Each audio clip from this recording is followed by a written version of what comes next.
Bonsoir à tous, bonsoir Marie. Bonsoir. Bienvenue pour ce nouveau Neurolive. Alors ce soir le thème c'est troubles de l'alimentation en pédiatrie avec Marie donc, qui est ergothérapeute qu'on a la chance d'avoir avec nous ce soir à Paris.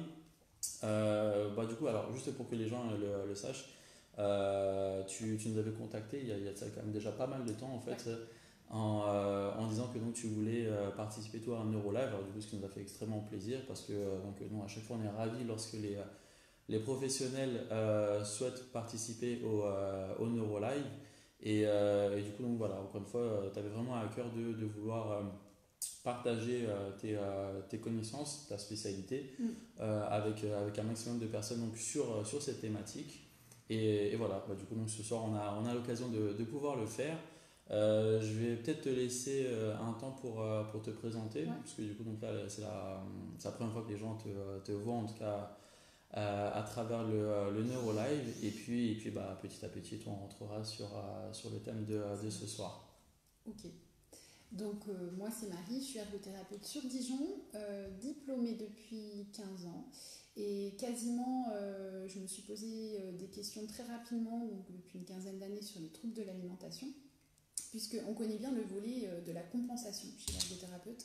Donc, on me demandait d'adapter en fait les repas pour les enfants qui avaient des difficultés pour manger. Et je me suis sentie très vite démunie parce que le repas, c'est une occupation qui met en jeu plein de choses et pas simplement que le tonus, la posture. Et j'ai été chercher des réponses un peu partout en me formant à droite à gauche. Et aujourd'hui, j'arrive à évaluer et à faire des aides pour les parents dont les enfants ont des difficultés pour le repas. Alors ça, c'est un thème extrêmement intéressant parce que du coup, comme tu l'avais dit, finalement, en fait, de l'alimentation, on est d'accord que normalement, chacun d'entre nous, on se nourrit. Ouais. Et, Et c'est assez naturel. et c'est assez naturel, donc on est tous concernés par ça. Et alors moi, par exemple, personnellement, j'ai pas mal des parents que je reçois de mes patients qui vont me poser des questions par rapport à l'alimentation de leur enfant. Alors après, on va voir un petit peu ce soir qu'est-ce qui peut être considéré comme étant des troubles de l'alimentation, qu'est-ce qui peut être, on avait parlé sensory, Ouais, tout ce qui est sensorimoteur. tout ce qui est sensorimoteur, avoir du coup derrière qu'est-ce que ça peut avoir ensuite comme répercussion sur le plan comportemental, tout ça on va prendre le temps d'en discuter ce soir, mais donc normalement en tout cas c'est un thème qui va intéresser pas mal de parents qui nous regardent. Là tu es à Paris pour une formation, c'est bien Oui. ça? Je vais former les ergothérapeutes à l'Association nationale française des ergothérapeutes, donc pour les former sur les troubles de l'alimentation. Ok, Et je fais ça conjointement avec une orthophoniste avec qui j'ai l'habitude de travailler, puisqu'on travaille aussi ensemble sur le DU, ok, les troubles de l'alimentation. super. Est-ce que, est-ce que du coup on peut définir ou pas déjà qu'est-ce que c'est que les troubles de l'alimentation? On peut définir. Donc déjà, un trouble de l'alimentation, il faut que l'enfant ait une difficulté alimentaire depuis plus de 2 semaines. Donc il faut que ça perdure. Et surtout, c'est aussi un trouble qui va être... C'est pas simplement un nauséeux. On entend souvent, mon enfant, il a un nauséeux, il a un hypernausée, donc il a un trouble de l'alimentation. Mais un trouble de l'alimentation, c'est aussi une éviction alimentaire. C'est aussi un enfant qui va mettre longtemps à manger, qui va manger des petites quantités, qui va avoir une courbe de croissance avec une cassure, et aussi un repas où il y aura des difficultés comportementales autour du repas. Donc des parents qui vont avoir essayé toutes les stratégies éducatives possibles pour le faire manger, mais un enfant en fait, qui va mettre en place plein de comportements en fait, pour éviter ce moment du repas. D'accord. Donc, s'il y a l'un de ces signes, on peut potentiellement parler de troubles de l'alimentation. Okay. Alors, il y a un article américain qui est sorti en janvier 2019 qui donne tous les signes d'appel en fait, sur les troubles de l'alimentation. Donc, nous, lors des formations, on donne cette information, on la traduit en fait, pour donner cette information parce qu'il est très complet en fait, sur les signes diagnostiques des troubles de l'alimentation en pédiatrie. Qui pose le diagnostic? Le diagnostic, alors bonne question. En gros, comment on peut en arriver en fait finalement à dire, parce que alors ça par exemple là les parents et tout ils peuvent aussi le repérer finalement au quotidien. Oui, c'est souvent les parents en fait qui viennent alerter le médecin en fait en disant il a des difficultés pour manger. Ok. Et donc comment je peux faire Donc le parcours classique, ou en tout cas on va dire dans le meilleur des cas, les parents observent ça, alors que ce soit les parents ou même les personnes peut-être aussi dans les écoles, hein, l'enfant Tout est à à la fait, cantine ouais. et puis l'enfant ne mange pas, Tout à l'enfant, fait. voilà. Donc alerte les parents prennent rendez-vous la plupart du temps chez le médecin. Ouais. Le médecin, qu'est-ce qu'il fait? Normalement, il va réorienter vers un ergo. Alors, il va orienter vers une orthophoniste. Culturellement, c'est vrai qu'en France, on a plus tendance à penser à orthophoniste quand on parle de troubles de l'alimentation. Ok. De l'autre côté de l'Atlantique, c'est le contraire, c'est les ergothérapeutes, puisque du coup, ils vont évaluer le rendement occupationnel du repas, qui vont plus être indiqués en fait quand il y a un trouble de l'alimentation. L'autre chose, c'est qu'effectivement, les médecins et pédiatres, il faut qu'ils soient sensibilisés et formés aux troubles de l'alimentation, car bien trop souvent, encore maintenant, les parents sont un peu démunis, puisqu'ils vont entendre ça va passer, laissez-lui le temps, alors qu'on sait qu'en trouble de l'alimentation, tout va se jouer avant 2 ans. Donc il faut une intervention très précoce. Mieux vaut que ça soit dépisté rapidement, comme la plupart finalement fait des troubles. Ouais. Plus tôt on pose le diagnostic, et plus tôt après derrière il est possible de pouvoir. Ok. Le diagnostic, alors le signe d'appel doit être pris en compte. C'est-à-dire qu'à partir du moment où le parent vient avec une plainte au niveau du repas, il faut l'entendre, il faut l'évaluer et il faut l'accompagner, même si ce n'est pas encore un trouble. Parce que si on laisse le parent avec ses difficultés au moment du repas, c'est là où va s'installer en fait. Ça, c'est super important, c'est-à-dire que alors lorsqu'en gros l'enfant on va avoir l'impression que l'enfant est difficile, l'enfant a un mauvais caractère, capricieux. Ouais. Non, derrière ça peut vraiment cacher un réel trouble. Ouais, complètement. Complètement. Et bien souvent, on dit, tu vois, il mange les pâtes, alors pourquoi il ne mangerait pas les légumes, les fruits? Parce que c'est pas du tout la même chose en fait, au niveau sensoriel et au niveau proprioceptif aussi. La proprioception, c'est le ressenti de l'articulation, des tendons, et en fait, on ne mâche pas de la même façon une cracotte et une courgette cuite. Non. Est-ce que je vais trop vite ou pas si je dis que finalement les parents qui vont se dire typiquement ils mangent que des pâtes, ils ne veulent pas manger de légumes, et que du coup les parents qui continuent en fait de donner des pâtes en disant bon au moins comme ça en fait j'ai la paix, c'est pas forcément ce qu'il y aurait de mieux à faire.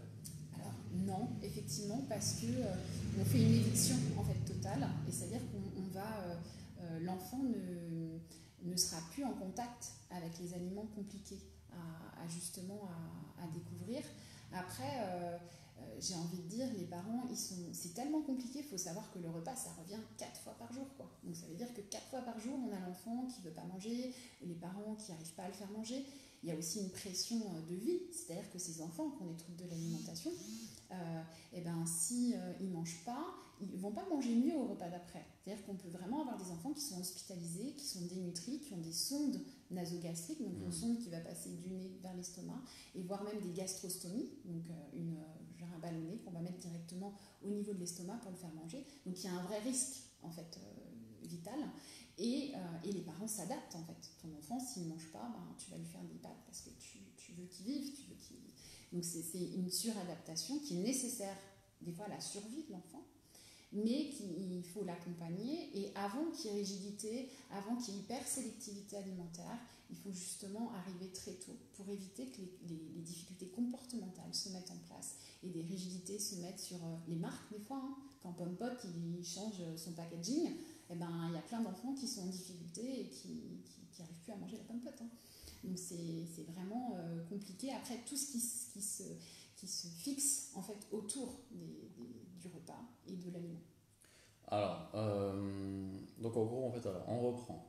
Les parents vont observer une particularité au moment du repas pour l'enfant. Il n'y a pas, y a pas d'âge pour non, ça. Non, ça peut être. C'est-à-dire que les difficultés, elles sont dès la naissance. Pour faire comprendre, en fait, on va identifier des passages. C'est-à-dire que le bébé est dans le ventre de la maman, il est nourri par le cordon ombilical. Donc il y a un passage qui se fait ensuite quand il naît, où soit il va être allaité par sa maman, soit il va avoir le biberon. Et donc là, on peut déjà avoir des premières difficultés qui apparaissent. Un bébé qui va être lent à boire le biberon, un bébé qui va mal téter, donc qui ne va pas prendre assez, d'où des problèmes de lactation, d'où des problèmes de prise de poids. Donc ça, c'est le premier passage en fait. Ensuite, tu vas avoir un autre passage, c'est le passage à la cuillère, où l'enfant, on va le passer au purée ou en DME, c'est-à-dire qu'il peut aussi passer directement par le morceau. Et là, on va avoir une autre difficulté où l'enfant ne va pas vouloir passer, il peut rester au biberon ou au sein. Et après, la dernière difficulté de passage, c'est le passage au morceau, qui se fait entre 12 et 18 mois. Et naturellement, c'est-à-dire qu'un enfant, naturellement, quand tu prends un bébé sur toi, en fait, il va aller chercher dans l'assiette des morceaux. Parce que j'ai certains parents qui me disent, mais je ne l'ai pas exposé aux morceaux. Mais le bébé, en fait, un bébé, ça met tout en bouche, ce qui se mange, ce qui ne se mange pas.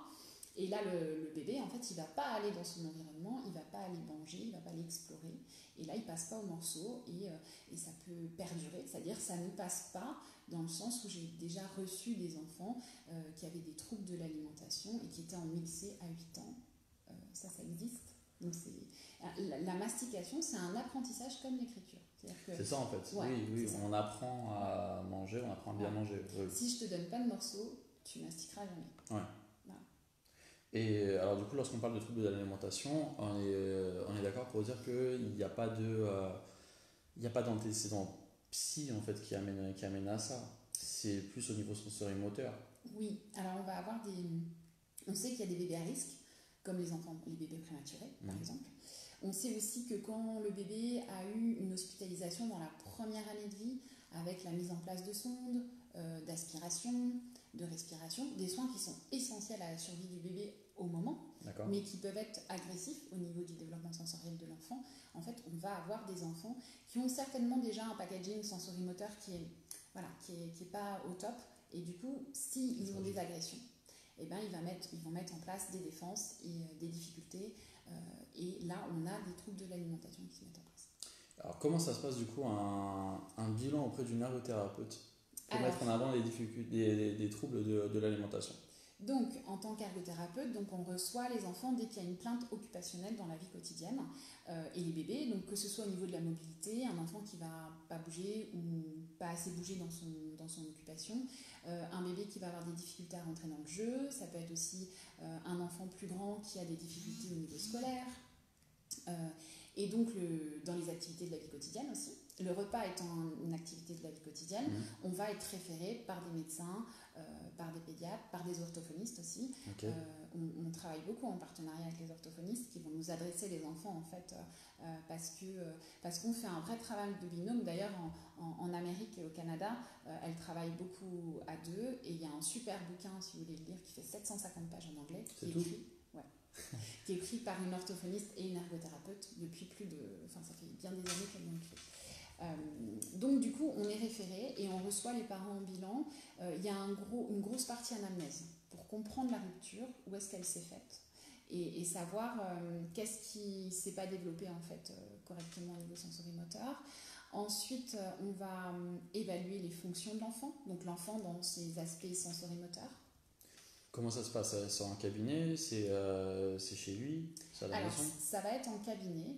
Mais il m'arrive fréquemment de demander aussi une vidéo en fait, de l'enfant qui mange à la maison, pour voir un petit peu comment ça se passe à la maison, et le voir manger dans une situation rassurante. Il est chez lui, dans son cadre, parce qu'en cabinet, on est quand même dans quelque chose qui va être stressant. Il sait qu'il vient pour l'alimentation, donc on surajoute du stress, et donc ça peut biaiser un peu voilà. Donc je demande aux parents un panel alimentaire, un menu type, pour savoir un petit peu ce qu'il mange, de ramener un goût copain, c'est un goût qui mange, donc un goût qui est hédonique, qui est plaisir, et un nouveau goût pour voir comment il aborde le nouveau goût en fait. Généralement, c'est sur combien de séances? C'est très variable. En fait, ça dépend J'ai des enfants sur 5 séances, alors c'est pas la majorité, mais sur 5 séances on va résoudre le problème parce que c'était juste un problème de mastication proprioceptif, et il y en a d'autres qu'il va falloir accompagner plus longtemps, sachant que plus c'est pris tôt, plus c'est rapide. Un enfant, plus c'est tard, plus ça peut être long, parce qu'il y a toutes ces difficultés comportementales à prendre en compte. Puis entre-temps, il aura mis en place des stratégies de compensation. Tout à fait. Je vais juste reprendre la question de Priscilla. Et s'il n'y a pas eu de rupture et que les problèmes ont été constatés dès la naissance? Alors c'est déjà une rupture dès la naissance, puisque l'enfant en fait était nourri dans le ventre de sa maman avec le cordon ombilical, donc il n'y avait pas au niveau de la bouche, il lapait, puisque le bébé en fin de grossesse lappe jusqu'à 3 litres de liquide amniotique, mais il n'y avait pas vraiment de mouvement de déglutition, d'aspiration. Sachant que le bébé, la coordination de la succion déglutation se fait dans les dernières semaines de la grossesse, et qu'après c'est un réflexe, et que si ce réflexe en fait on ne l'entraîne pas, c'est un apprentissage derrière, et le bébé s'il ne s'est pas tété par réflexe, il ne sera pas tété après dans l'apprentissage. Donc oui, dès la naissance, c'est aussi possible d'avoir un trouble de l'alimentation. Trouble de l'alimentation. Comme quoi, ça c'est... Alors, du coup, qu'est-ce que ça veut dire? Est-ce que c'est super inquiétant? Parce que là, moi je suis là et tout, je me dis, ça veut dire quoi? Est-ce qu'il faudrait d'office aller prendre rendez-vous pour faire un bilan à partir du moment en fait, où on s'interroge par rapport à d'éventuelles difficultés au niveau de l'alimentation? Ça peut derrière réellement cacher un trouble de l'alimentation? Oui. Ok.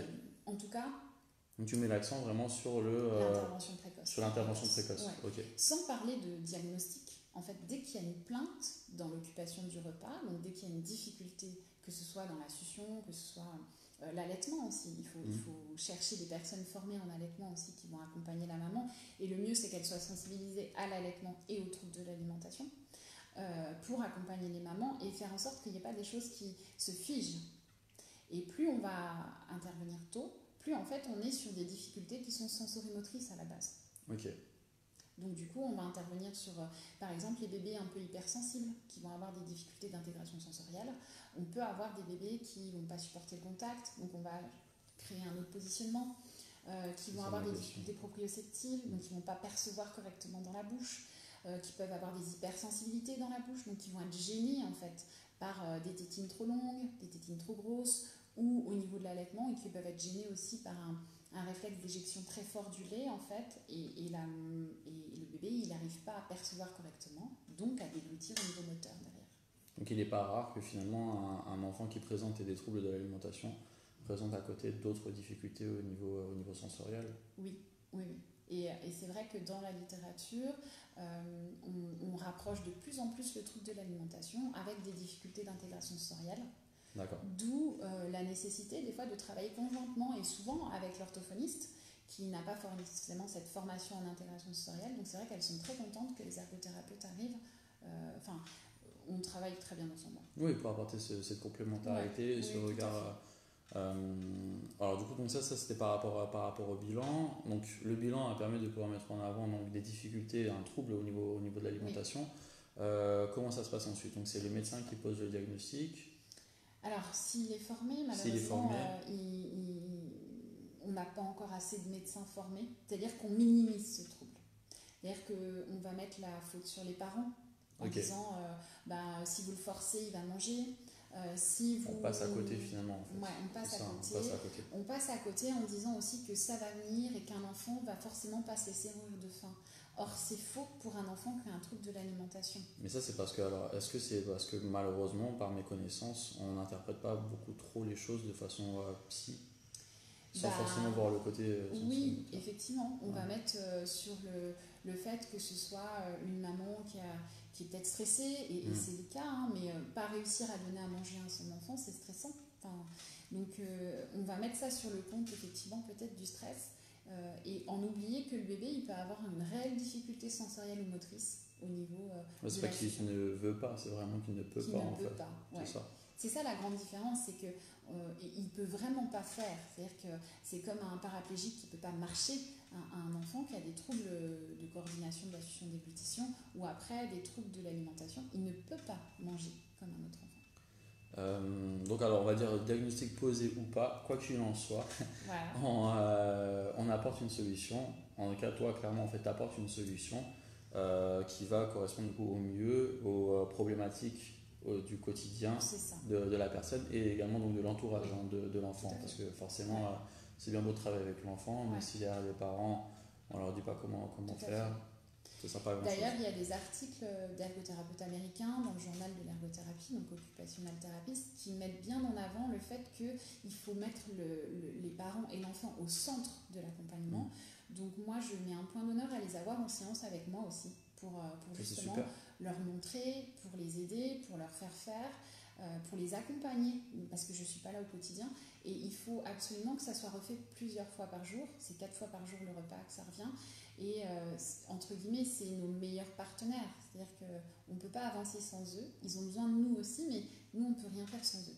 Donc ils sont au centre de l'accompagnement. J'aime pas parler de rééducation, j'aime parler de guidance, de coaching, même si en France c'est pas encore perçu comme quelque chose des fois de positif, mais j'aime bien l'idée de guidance, de les accompagner et surtout de les aider dans les stratégies éducatives aussi, comportementales, les moyens de compensation, les petites techniques aussi. Je veux dire, le choix de la cuillère, c'est pas anodin. C'est-à-dire qu'il y a des cuillères qui vont être plus fines et qui vont être plus adaptées quand on a des difficultés sensorimotrices et notamment des hypersensibilités. Et puis il y a des cuillères qui sont plus épaisses, plus grosses, qui vont donner plus d'informations tactiles et proprioceptives et qui vont entraîner une meilleure réponse de l'enfant. Donc, alors, que tu accompagnes l'enfant directement pour le choix tout simplement des objets, des ustensiles qu'il va devoir utiliser pour pouvoir bien manger, pour que ce soit un moment agréable. Tu accompagnes également les parents dans tous ces choix. Est-ce que tu peux nous donner ou pas, juste comme ça, parce que tu as plein de. Bon, forcément, du coup, tu as rencontré beaucoup de patients qui présentent donc cette problématique-là. Quelques outils comme ça, des pistes sur comment on fait si un enfant présente justement un trouble de l'alimentation. Juste comme ça pour que du coup, nous, ça nous parle. Alors, je vais parler d'un problème qui est récurrent lors des plaintes, c'est le passage au morceau. C'est-à-dire que bien souvent, en fait, l'enfant a des difficultés de passage au morceau et il faut analyser la texture des morceaux. Donc, je vais parler d'une vignette clinique qui me vient. Donc, une petite fille, effectivement, qui n'arrivait pas à passer au morceau et qui recrachait. Ça, c'est quelque chose d'assez commun aussi qu'on retrouve chez les enfants. En fait, ils vont mettre dans la bouche et ils vont recracher le morceau. Et en fait, il fallait juste chercher en fait, la texture qui était assez fondante et facile au niveau de la mastication, puisque cette petite fille, en fait, elle n'avait pas l'âge, elle avait un âge réel, mais son âge de mastication était bien en dessous de son âge réel. C'est-à-dire que je dis n'importe quoi, si elle avait 4 ans, et ben en fait, elle avait une mastication d'un enfant de 12 mois qui commence à avoir des choses en bouche, qui n'a pas encore des mouvements latéraux, qui n'a pas encore des vrais mouvements de mastication. Et donc, si je lui donnais une alimentation comme on donnerait à un enfant de 4 ans, elle était en difficulté. Et il y a des enfants qui ne vont pas assez mastiquer, donc qui vont faire des fausses routes aussi. Enfin, voilà, donc elle n'a vraiment pas la capacité physique, en fait, tout simplement, de pouvoir mastiquer l'aliment. Au niveau sensoriel, c'était bon, il n'y avait pas de difficulté. Par contre, la capacité physique à mastiquer, elle ne l'avait pas. Donc, il fallait adapter, entre guillemets, son environnement et l'alimentation des parents et faire comprendre aux parents qu'il fallait lui présenter certains types d'aliments, mais que les autres, c'était pas possible. Par exemple, des aliments que tu peux écraser sur le palais et qui fondent.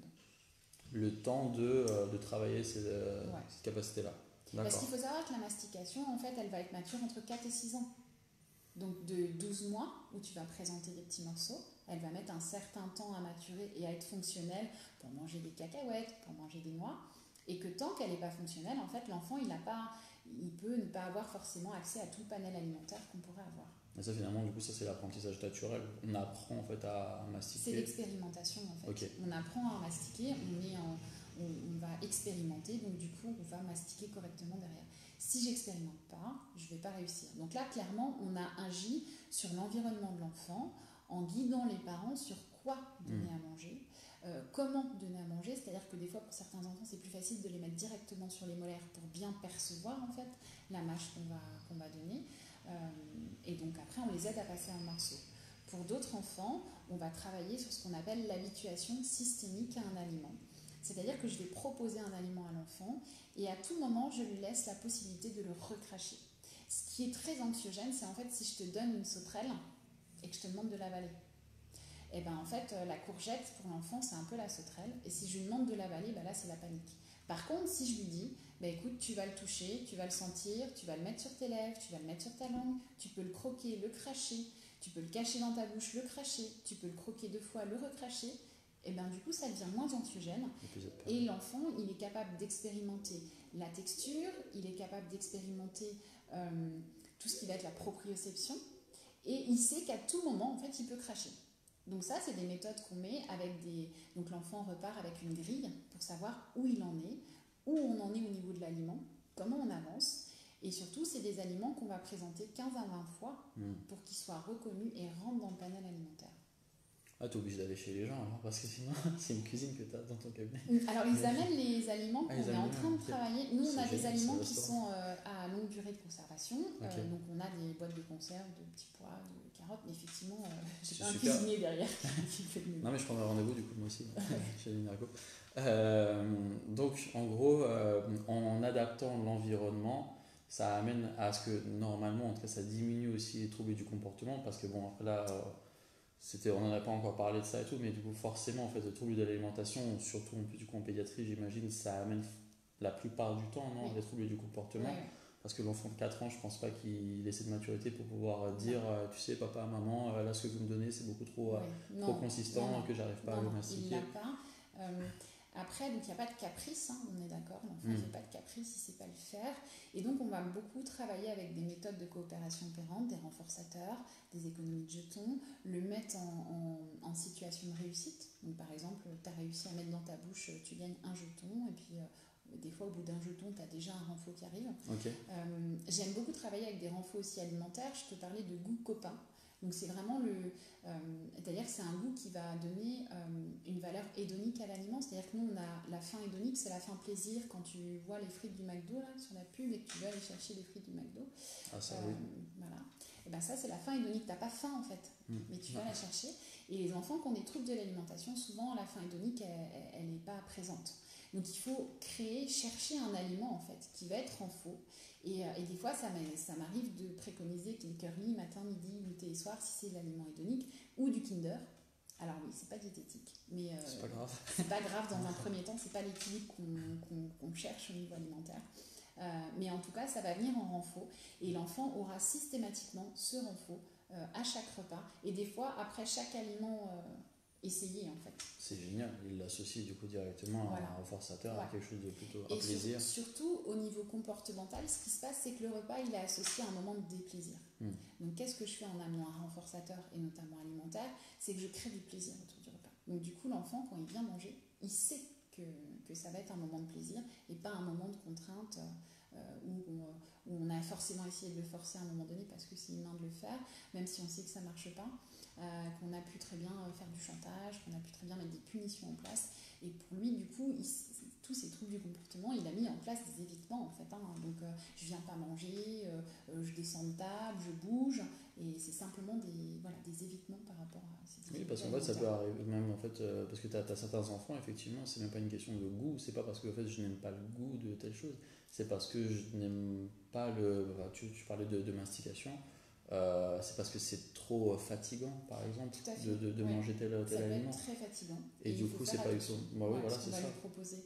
Et puis aussi, ce qu'il faut savoir, c'est que quand j'ai une hypersensibilité par rapport au tact dans la bouche, je vais aimer reconnaître. C'est-à-dire que quand je reviens à ma gourde Pom'Pot, quand je vois ma gourde Pom'Pot, elle a toujours le même visuel et je sais qu'industriellement, ce sera toujours la même texture, toujours le même goût.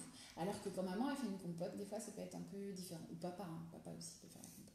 Mais du coup, le goût va être différent, donc je vais préférer reconnaître mon aliment. Donc c'est pas un caprice non plus de vouloir le yaourt en tel à la place d'un autre, c'est simplement que ce yaourt-là, je sais que je peux le manger. Donc c'est important qu'il l'ait. Et d'ailleurs, un conseil, on sort toujours les aliments du contenant. On ne laisse jamais un aliment dans le contenant parce qu'effectivement, sinon, il y a des difficultés sur les rigidités visuelles. Donc on sort la Pom'Pot, on la met dans un petit bol, on sort le yaourt, on ne donne pas l'aliment dans le blé d'Ichef par exemple, on le sort aussi parce qu'il y a des rigidités. Il y a vraiment un côté, là moi en tout cas comment je vois les choses, c'est que tu t'insistes réellement sur le côté finalement en fait apprentissage autour de l'alimentation. On apprend à comment bien manger à un enfant, mais c'est pas simplement à comment tenir sa fourchette et son couteau. Ça en fait partie, mais pas que. Oui, voilà, c'est ça. On présente, si on le peut, un maximum d'aliments. On diversifie du coup les aliments pour l'enfant. Ouais. On voit un petit peu comment il se débrouille finalement à pouvoir manger ce qu'on lui présente. Mais il y a vraiment le côté apprentissage autour de l'alimentation. Il y a le côté apprentissage, il y a le côté répétition qui est très important, c'est-à-dire que c'est pas moi toute seule une fois par semaine ou même les voir 2 fois par semaine, ça changera strictement rien au niveau du comportement alimentaire et de la reconnaissance alimentaire. Alors moi ce que j'aime dire aussi quand un enfant Par exemple, s'il met sur ses lèvres puis il me dit « oh, j'aime pas Marie », je lui dis « mais non, c'est pas que tu l'aimes pas, c'est que tu le connais pas ». C'est-à-dire qu'un copain, la première fois que tu le vois, tu vas pas dire si je l'aime ou je l'aime pas, je le connais pas encore trop, je vais apprendre à le connaître. Donc je fais aussi ce parallèle dans le vocabulaire qui est important pour lui laisser la place de le connaître et donc pas de fermer la porte en disant je l'aime pas, j'en veux pas, j'en veux plus. Est-ce que tu peux nous donner un autre exemple? Oui. Parce que là, du coup, tu nous as parlé donc de la petite fille de 4 ans. Alors, je vais donner un exemple d'un enfant autiste. Okay. Parce que, effectivement, il y a beaucoup au niveau de la prévalence, on trouve pas mal d'enfants avec autisme qui ont des troubles de l'alimentation. Donc, je vais vous parler d'un petit garçon que j'ai accompagné et qui avait des grosses rigidités visuelles, ce qui est souvent le cas. C'est-à-dire qu'il avait toujours la même cuillère, toujours la même assiette. Donc, c'était un Lady Chef blanc, donc toujours blanc. Et là, du coup, on ne pouvait pas s'attaquer sur tous les fronts. Il ne buvait pas d'eau.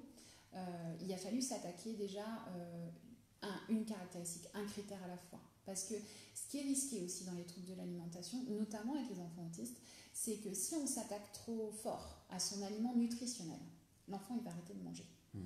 Parce qu'il y a une cécité contextuelle, c'est-à-dire qu'il ne va pas comprendre qu'on a changé la couleur, donc il va dire moi j'en veux plus de mon Lady Chef. Et si c'est le seul aliment qu'il mangeait, là on met l'enfant, d'où l'intérêt de se former aussi par rapport à ça.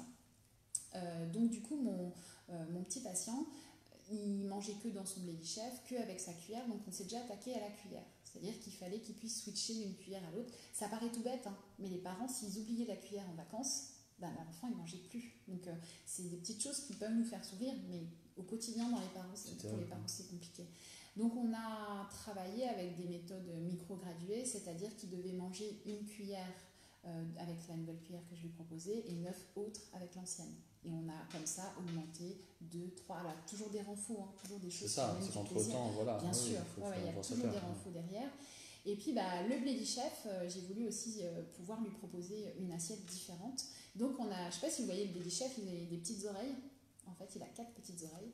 Donc on les a coupées au fur et à mesure. On est resté comme ça pendant 7 jours. Puis on a coupé une deuxième pendant 7 jours, une troisième, une quatrième. Donc ça prend un mois déjà. Ok, oui. De faire changer le Lady Chef. Donc il était blanc. Donc après, on a cherché avec la maman de trouver un contenant blanc de la même forme. Et puis on a du coup transvasé son aliment. Et après, on a changé de couleur. Donc on a cherché du transparent. Puis après, on a cherché du rouge. Et une fois qu'en fait, on pouvait changer de couleur, on a pu changer d'assiette. Et après, on s'est attaqué au contenu. Donc ça veut dire que ça prend du temps.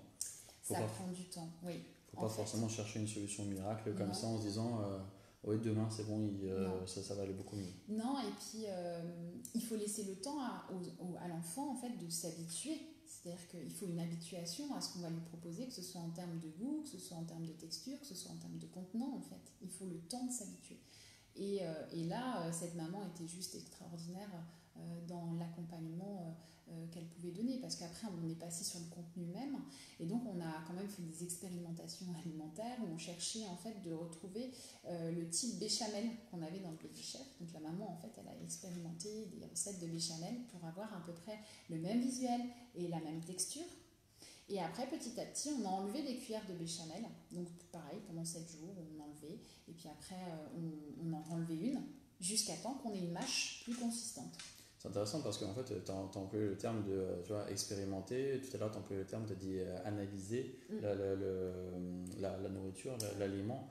Et du coup, ça veut dire quoi? Ça veut dire que c'est vraiment important, alors idéalement, de pouvoir être accompagné d'un professionnel qui est spécialisé dans les troubles de l'alimentation, qui va apporter finalement en fait, ce côté un peu, entre guillemets, protocolaire autour de cette problématique et qui va prendre le temps réellement de voir détail par détail en fait, ce qui potentiellement pourrait poser problème autour finalement en fait, de ce moment de repas. Tout à fait, et comme je disais, les ergothérapeutes américains dans les études qu'ils font montrent bien les bénéfices de l'ergothérapie sur les 0,5 ans par rapport aux troubles de l'alimentation, mais surtout qu'il y a l'aspect comportemental et accompagnement en fait, guidance, qui est indispensable en fait, et que s'il n'y a pas ça, en fait il n'y a pas trop de résultats.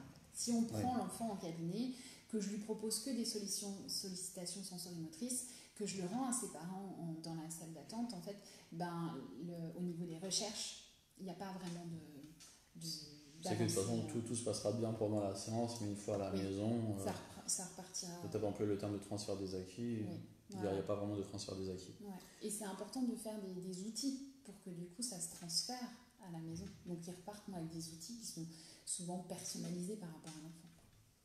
Et ça, finalement, oui, voilà, c'est ça. C'est toi qui, finalement, en fait, propose tous ces outils, que ce soit les parents et puis l'enfant. Est-ce que... Alors, du coup, on avait dit que donc, finalement, en fait, il n'y a pas d'âge. Hein, ça peut concerner tout le monde, Ouais. le truc de l'alimentation. Maintenant, toi, tu es spécialisé davantage en pédiatrie. Oui. Donc moi, je reçois... j'ai une formation allaitement, tout ça. Donc je reçois les tout petits jusqu'aux plus grands. Par contre, je ne fais pas des adultes. Mais il y a des demandes aussi, c'est les adultes. Les gens, c'est vite.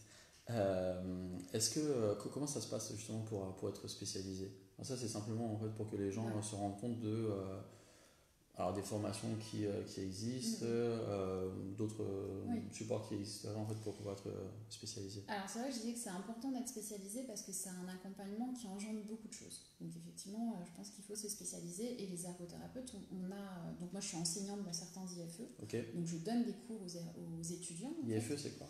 Institut de formation en ergothérapie. D'accord. Donc j'interviens dans certains IFE de France pour donner des cours, mais c'est qu'une sensibilisation. Donc après, il faut se former encore plus.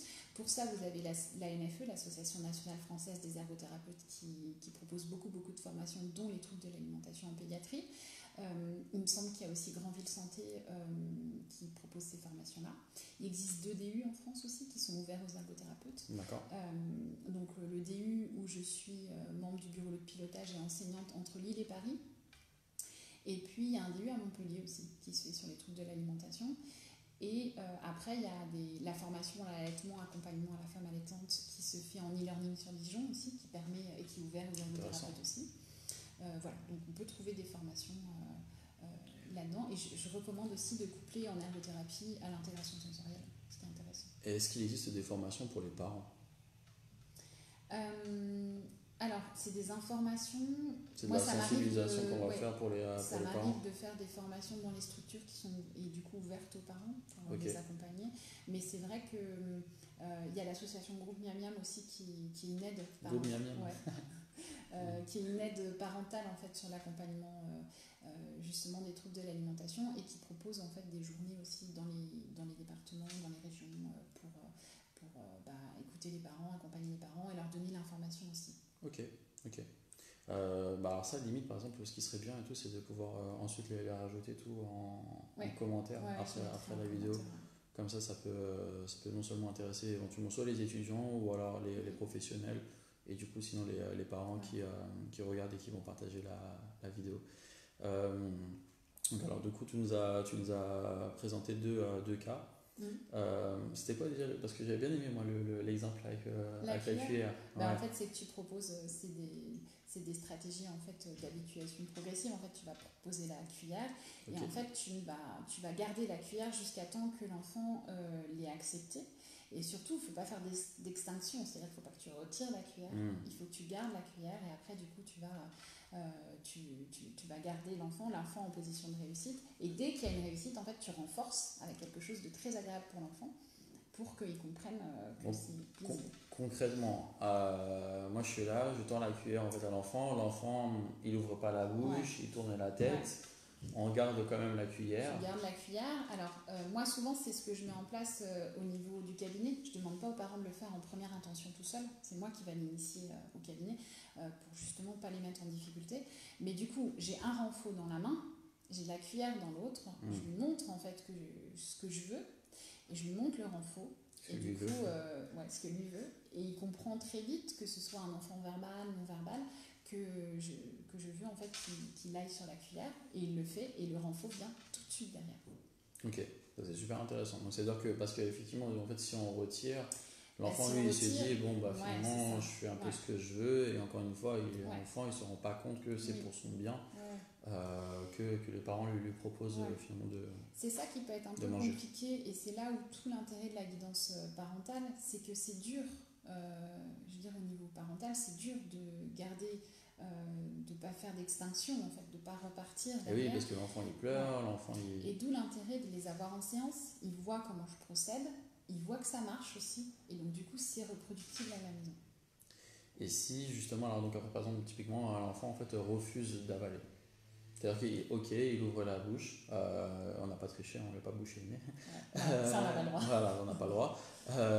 Renforçateur a bien marché, il ouvre la bouche, on met du coup la cuillère dans sa bouche.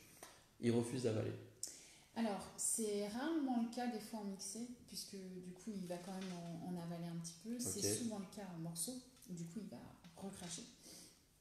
Donc là, on va travailler en fait sur plein de techniques où je vais déjà m'assurer. Donc il y a m'assurer aussi qu'il mastique correctement, qu'il peut mastiquer correctement. C'est ça. Ouais. Et ensuite, je vais l'entraîner à mastiquer. C'est-à-dire que tu caches, tu craches, après tu mâches une fois, tu craches, et je vais avancer comme ça, jusqu'à temps que le bol alimentaire soit homogène et soit déglutissable en fait. Okay. Donc 2 fois tu craches, 3 fois tu craches, 4 fois tu craches, et on va avancer jusque ce que l'enfant puisse l'avaler.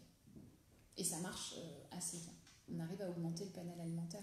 Parce que des fois, c'est ça qui est compliqué, c'est que l'enfant, en fait, il va manger quelques aliments dans son panel alimentaire, et il faut augmenter son panel alimentaire, et notamment vers les fruits et légumes, ce qui est le plus compliqué. Et encore une fois, donc ça veut dire que là, il n'y a rien de psy en fait derrière ça. La plupart du temps, à cet âge-là, c'est pas un souci. Alors après, ça peut l'être, hein, mais sinon, ça serait pas du coup une ergothérapeute qui interviendrait. Tu sais, je pensais au dentiste, voilà, le fait que tu dises, ouais, tu craches. Ouais. On se dit, ouais, parce que chez le dentiste, ça arrive de cracher. Ouais. Mais c'est pas vraiment un souci en fait au niveau des dents. Non. Alors, tout doit être. C'est-à-dire que dans l'évaluation en ergothérapie, donc ça en général, on va avoir l'évaluation fonctionnelle. Donc là, pour l'alimentation, j'ai l'organique. Chercher s'il peut avaler. Oui, c'est-à-dire voilà. que, par exemple, un bébé qui a une atrésie de l'œsophage, qui n'a pas de continuité dans l'œsophage, clairement, il ne peut pas avaler. Ensuite, je vais évaluer au niveau sensoriel, au niveau fonctionnel, c'est-à-dire qu'au niveau des mouvements, au niveau des praxis, est-ce que tout marche bien? Et ensuite, je vais évaluer l'environnement. Donc, dans son environnement, on sait qu'aussi le cerveau, il va privilégier une installation posturale stable. C'est-à-dire que si l'enfant n'est pas stable au niveau postural, en fait, on ne peut pas lui demander de manger aussi. Donc ça, on va l'évaluer. On va évaluer aussi l'installation à table, c'est tout bête, mais un enfant, en fait, de plus en plus, on peut leur proposer des plateaux repas. Pourquoi un plateau repas? Parce qu'un plateau repas, visuellement, il y a un contrat visuel. Tu mets tout sur le plateau et l'enfant, il a de l'entrée au dessert. Il mange dans le sens qu'il veut. Parce que, après tout, pourquoi on mangerait le salé, enfin le sucré en dernier? Et donc, ce qui est compliqué pour un enfant qui a un trouble de l'alimentation et un trouble, les enfants acotistes, c'est que du coup, tu amènes l'entrée, tu repars, donc c'est fini. Tu amènes le plat, tu repars, et c'est fini. Puis tu amènes le fromage, tu repars, et non, c'est fini. Donc au bout d'un moment, il ne peut pas, il dit stop, et alors que le plateau, c'est aussi dans l'environnement un contrat visuel. Et bien sûr, en tant qu'ergothérapeute, quand je parle de rendement occupationnel, c'est-à-dire que si ça marche au cabinet et que ça ne marche pas à la maison, c'est qu'il faut mettre quelque chose en place pour que ça marche. Donc, c'est-à-dire que nous, on veut vraiment la performance occupationnelle. C'est-à-dire que même si la symptomatologie n'est plus là au cabinet, il faut qu'elle soit performante à la maison. Donc, il y aura dans tous ces domaines-là, en fait, l'organique, le fonctionnel, organique, sensoriel, fonctionnel. Après, on va évaluer tout ce qui est l'environnement et enfin avoir une performance occupationnelle sur le repas. Extrêmement intéressant. Je vais juste reprendre la question de Sylvie en fait, qui posait la question de savoir comment on peut trouver une ergothérapeute spécialisée par département. Est-ce qu'il existe ou pas un outil pour pouvoir trouver Alors avec des ergothérapeutes, on a essayé de créer une carte en fait, où est référencé les ergothérapeutes qui sont formés en intégration sensorielle et celles qui sont formées en troubles de l'alimentation. Mais bon, cette liste est pas exhaustive. Voilà, c'est pas exhaustive. On n'a pas toutes les professionnels. Alors, on essaye d'aiguiller les parents. Moi, j'aiguille beaucoup les parents sur les réseaux sociaux aussi qui me demandent des noms. J'essaye d'en trouver. Et après, il faut décrocher son téléphone. Donc, j'essaye de soulager ces parents dans le choix de trouver par rapport à mes réseaux. Mais après, des fois, il faut appeler pour savoir si l'ergothérapeute est spécialisé. De toute façon, alors toi, on pourra en parler aussi. Hein, tu es quand même assez actif sur les réseaux sociaux. Oui. Tu pourras parler, par exemple, si tu veux, mettre les liens. Ok. Parce que voilà, tu te rends disponible quand même pour répondre à un maximum de questions. Et puis si les gens en fait, ont des problèmes, quoi qu'il en soit, ils peuvent aussi. Alors ça n'a pas valeur de consultation, hein, non, mais c'est vraiment épaulé parce qu'on a vraiment des situations en trouble de l'alimentation. Il est minimisé ce trouble, c'est-à-dire qu'il n'est pas reconnu à la valeur que ça engage au niveau des difficultés occupationnelles dans la vie quotidienne de l'enfant. Et puis plus tard, c'est des difficultés sociales. parce que les parents ils doivent choisir soit un certain type de resto, soit ils ne peuvent pas aller au resto, ils ne peuvent pas pique-niquer, ils ne peuvent pas aller en colo, ils ne peuvent pas aller en sortie scolaire. Les mamans des fois sont obligées d'arrêter de travailler parce qu'ils ne peuvent pas aller à la cantine. Donc c'est un peu l'effet boule de neige avec beaucoup de difficultés derrière sociales qui vont se mettre. Tu le disais typiquement, là, le cas, il avait quel âge? C'était un patient, alors là, beaucoup jeune adulte. Un jeune adulte qui m'avait appelé de Paris parce qu'en fait, au niveau de l'impact social, là, on était en plein dedans. C'est-à-dire que sa copine en avait un peu marre de manger des pâtes, il ne pouvait pas sortir avec ses copains. Il y avait vraiment une restriction sociale et quelqu'un qui est au niveau occupationnel, du coup, c'était compliqué pour lui. Donc, mais après, plus ils sont âgés comme ça, plus c'est compliqué. Et je ne m'étais pas engagée, je lui avais dit qu'effectivement on pouvait l'accompagner, que j'allais chercher quelqu'un, mais qu'il y a beaucoup de rigidités qui se mettent en place. Donc malheureusement, encore une fois, par mes connaissances, il y a de fortes chances quand même en fait, de passer à côté finalement en fait, d'un réel trouble de l'alimentation. Ouais. En tout cas, on passe le plus souvent à côté d'un réel trouble de l'alimentation. Je pense qu'il faut réellement écouter les parents. C'est-à-dire que quand les parents ils arrivent avec une plainte en disant c'est difficile, le biberon est long, ou j'ai mal quand j'allaite, ou il ne veut pas de la cuillère, il pleure quand c'est l'heure du repas, ou il ne veut pas du tout de morceaux, ou il ne mange pas de légumes. Il faut évaluer, il ne faut pas dire c'est pas grave, ça va passer. Il faut accompagner la plainte, la recevoir, l'écouter et évaluer l'enfant dans sa globalité pour comprendre pourquoi c'est compliqué pour lui de manger. Parce qu'encore une fois, un enfant qui va bien au niveau de son développement d'alimentation, il va aller spontanément vers les morceaux. C'est-à-dire que c'est un enfant, et d'ailleurs il va tout mettre en bouche. Et un des signes aussi des troubles de l'alimentation, c'est un enfant qui ne va pas du tout mettre les choses en bouche. Et donc du coup, qui ne va pas explorer. Et c'est pas parce qu'on ne l'a pas exposé, donc c'est pas à cause des parents, entre guillemets, qu'on n'a pas exposé à l'aliment. C'est-à-dire quand on mange, l'enfant, il voit l'aliment, le bébé le voit. Et il va avoir cette appétence. S'il n'a pas cette appétence, il faut se questionner. Et pareil, un enfant a tendance à se salir. C'est-à-dire qu'un enfant, quand ça mange, ça se salit, ça va par terre. Et les enfants qui sont un peu hypersensibles, qui ont des difficultés au niveau du processus sensoriel, on va avoir des enfants qui vont éviter de se salir, qui peuvent aussi ne pas passer par le quatre-pattes parce qu'ils n'osent pas toucher la terre, l'herbe, le sol en fait. Et donc là, après, on a des répercussions motrices. Un enfant qui va pas faire son développement sensorimoteur correct parce qu'il y a une hypersensibilité à la base. C'est là en fait où du coup ce trouble-là amène derrière à des difficultés au niveau du comportement, à des troubles au niveau du comportement et donc éventuellement même à des difficultés dans d'autres domaines au niveau des apprentissages. Bah oui, parce que du coup, on peut avoir un enfant qui n'a pas expérimenté, un enfant qui a des hypersensibilités tactiles, en fait, il ne va pas expérimenter les objets, il va rester un peu en retrait. C'est souvent un bébé calme, en fait. On dit, il est plutôt calme, mais pour lui, ça va avoir des répercussions au niveau de sa motricité, au niveau des praxies, et donc au niveau de la vie quotidienne, quoi. Est-ce qu'il... je pose quand même la question, parce que peut-être que du coup, il y a des parents qui se posent cette question. Est-ce qu'il y a des traitements médicamenteux par rapport à ça? Est-ce que... Pas à ma connaissance. Ok. Il n'y a pas de traitement médicamenteux à ma connaissance.